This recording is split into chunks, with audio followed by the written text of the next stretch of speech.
ఈ Johnny master కేసుకి సంబంధించి పొలిటికల్ ఇంటర్ఫియరెన్స్ అవ్వచ్చు, ఇండస్ట్రీలో కొంత పెద్ద హీరోల ఇన్వాల్వ్మెంట్ ఉంది. ఈ కేసులో వెనక ఉన్నది టాప్ హీరో లేడీ కొరియోగ్రాఫర్కి పాట ఇవ్వటం వల్లనే జానీ మాస్టర్ వద్దు అన్నారు. ఎందుకు వద్దంటున్నారు అని చెప్పి దాన్ని ఇన్ డెప్త్కి వెళ్ళి చూసినప్పుడు ఈ ఇష్యూ అంతా బయటకు వచ్చి కేసు పెట్టించారు మాస్టర్ పైన అనేది ఒక వార్త వినిపిస్తోంది. ఏమో నాకు తెలిసి నేను అల్లు అర్జున్ గారు డైరెక్ట్ ఇందులో ముసుగులో గుద్దులాడు అనవసరం. అల్లు అర్జున్ గారు అట్లాంటి స్వభావం ఉంటుందని నేను అనుకోవట్లా.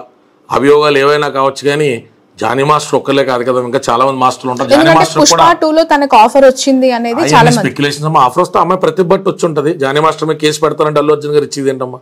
అక్కడ సినిమాకి కావాల్సింది ప్రతిభావంతులైనటువంటి డాన్సర్స్, వారి ద్వారా మంచి డాన్స్ నెంబర్స్, వారి ద్వారా ప్రజలకు మంచి ఆహ్లాదభరితమైనటువంటి సాంగ్ అనేటువంటిది బయటికి రావాలా.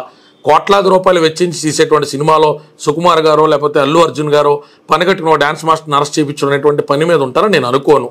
ఇందులో రాజకీయ కోణం ఉంటే ఉండొచ్చు, అది ఈ పార్టీ ఆ పార్టీ అని చెప్పి బేస్లెస్గా నేనైతే ఎలిగేషన్స్ చేయడానికి ఇష్టపడను. కానీ సినిమా ఇండస్ట్రీకి సంబంధించి ఆయనకి సంబంధించినటువంటి యూనియన్లోనే కొంతమంది ఈయన ఎదుగుదల నచ్చినటువంటి వ్యక్తులు ఉన్నారనేటువంటిది మాత్రం మంచి వ్యక్తుల దగ్గర నుంచి, క్రెడిబిలిటీ ఉన్నటువంటి వ్యక్తుల దగ్గర నుంచి నేను వినడం జరిగింది. జానీ మాస్టర్ తీసుకున్నటువంటి కొన్ని నిర్ణయాలు, ఆయన తీసుకునేటువంటి కొన్ని విషయాల మీద పూర్తి స్థాయిలో నిరాసక్తిగా ఉన్నటువంటి వ్యక్తులు ఆ రకమైనటువంటి నిర్ణయం తీసుకున్నారు. కాబట్టి ఏం జరిగింది అనేటువంటి జానీ మాస్టర్ గారు భార్య అయితే ఆవిడ ఆవేదన చెప్తా ఉన్నారు.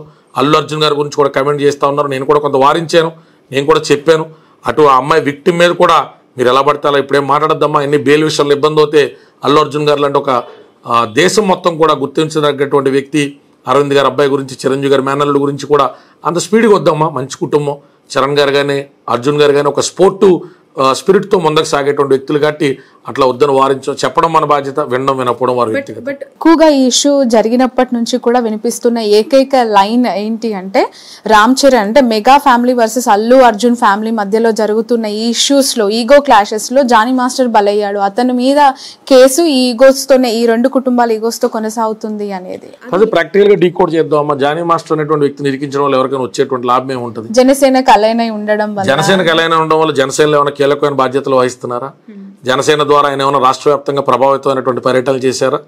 ఒక భార్యతో 10 లక్షల ఓట్లు ఆయన ప్రభావితం చేసి అటు ఇటు మార్చేటువంటి స్థాయిలో ఆయన వర్క్ చేసేటువంటి స్పేస్ పోనీ ఆయనకు దొరికిందా?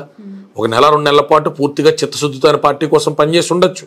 కానీ అలాగని చెప్పి ఆయన్ని టార్గెట్ చేయడం కోసం మెగా కుటుంబాలన్నీ పరిగెట్టు కూర్చుని చాక్పీస్ తీసుకుని స్కెచ్ చేసుకుని ఆయన ఇరికించాల్సిన అవసరం ఉంటాయమ్మా. అవన్నీ ఏదో గట్టి మీద కూర్చున్నటువంటి మాటలు, అవి నిరాధారమైనటువంటి మాటలు, వాళ్ళకి నచ్చినటువంటి విధానంలో వాళ్ళు రాసుకుంటారు తప్ప దాని మీద అసలు అల్లు అర్జున్ అనేటువంటి వ్యక్తికి ఏం అవసరం ఉంటుందమ్మా? What will he get out of it? ఆ కుటుంబాలకు మధ్య రైవల్రీ ఎందుకు ఉంటుంది? అని పిచ్చి మాటలు. చాలా దగ్గరగా కుటుంబాలతో ట్రావెల్ చేసినటువంటి వ్యక్తి నాకు తెలీదా? అసలు ఎప్పుడు చిరంజీవి గారు అసలు అంటే అన్ని పట్టించుకుంటారని కూడా నేను అనుకోను. ఆయన స్థాయిలో ఆయన అల్లు అర్జున్ గారు ఏం చేస్తున్నారు, ఇంకోళ్ళు ఏమైనా సినిమా చేస్తున్నారా, అవునా మన సబ్జెక్ట్ బాగుందా, ఏమైనా వినమంటే ఆయన కథ వినడం వరకు నాకు తెలుసు తప్ప చరణ్ గారు ఏం చేస్తున్నారు, అల్లు అర్జున్ గారు ఏం చేస్తున్నారు అని ఇంటర్ఫియర్ అయ్యి వాళ్ళ మధ్య పోటీ ఎన్ని ఆలోచనలు ఉండవు. వాళ్ళ స్థాయిలో వాళ్ళ ఆలోచనలు పెద్దగా ఉంటాయి కాబట్టి దేవుడు వాళ్ళకి అంత స్టార్డమ్, అంత పెద్ద జీవితాలు ఇస్తారు. అంత నేరో మైండెడ్గా ఆలోచించే వ్యక్తులుగా వారు ఉండరు. బట్ ఈ వార్త బయటికి రాగానే పవన్ కళ్యాణ్ అంటే జనసేన పార్టీకి సంబంధించి ఆయన సస్పెండ్ చేయడం జరిగింది. సస్పెండ్ చేయలేదు, జస్ట్ పార్టీ కార్యకలాపాలకు దూరంగా ఉండమన్నారు. ఎందుకంటే అభియోగాన్ని ఎదుర్కొంటున్నారు కాబట్టి ఆ ట్రెమర్స్ అనేటువంటి పార్టీ రెగ్యులర్ కార్యకలాపాలకి అడ్డు రాకూడదని అనుకుంటారు. షోకాజ్ నోటీస్ ఇచ్చుంటే బాగుండేది, ఆయన వివరం తీసుకుంటే బాగుండేది నేను అనుకున్నాను. అది వారి పార్టీకి సంబంధించినటువంటి నిర్ణయం కాబట్టి వారు తీసుకుంటారు. సస్పెండ్ అయితే చేయలేదమ్మా, తప్పు ఇన్ఫర్మేషన్. బట్ ఎంతవరకు సపోర్ట్ ఉండొచ్చు అంటారు? ఆ పార్టీకి ఓపెన్ గా తను సపోర్ట్ చేశారు అండ్ ఎవరైనా సాయం చేస్తారు కదా, లీగల్ అడ్వైస్ కావచ్చు. డిప్యూటీ సీఎం హోదాలో ఆయన చేయగలిగేది ఉంటుందా? పక్క స్టేట్ లో జరిగినటువంటి విషయం కదా, బహుశా బయటకు వచ్చిన తర్వాత ఒకసారి పిలిపించుకుంటారు, మాట్లాడతారు. ఆయన సైడ్ వెర్షన్ కూడా ఆయన వింటారేమో. ఇప్పుడు మన దువ్వాడ శ్రీనివాస్ గారు లాంటి ఇన్సిడెంట్ జరిగింది, ఆయన అంత అంబిగ్విటీలో ఇన్ఛార్జ్ కింద కొనసాగించడం తప్పు అనుకున్నారు. గౌరవనీయులైనటువంటి ప్రతిపక్ష నాయకులు, మాజీ ముఖ్యమంత్రి వర్యులు, కడప ఎమ్మెల్యే శ్రీ వైఎస్ జగన్మోహన్ రెడ్డి గారు అతన్ని ఆ బాధ్యతల్ని తప్పించారు. కానీ మొన్న ఏదో అవసరం మీద 2 రోజులు 3 రోజుల క్రితం పిలిచి అపాయింట్మెంట్ అయితే ఇచ్చారు కదా.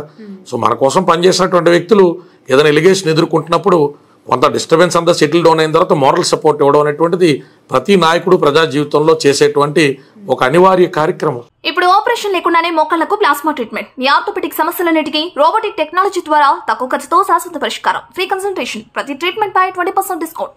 ఈ ఆఫర్ కొద్ది రోజులు మాత్రమే, త్వరపడండి. V9 hospitals 9281465842.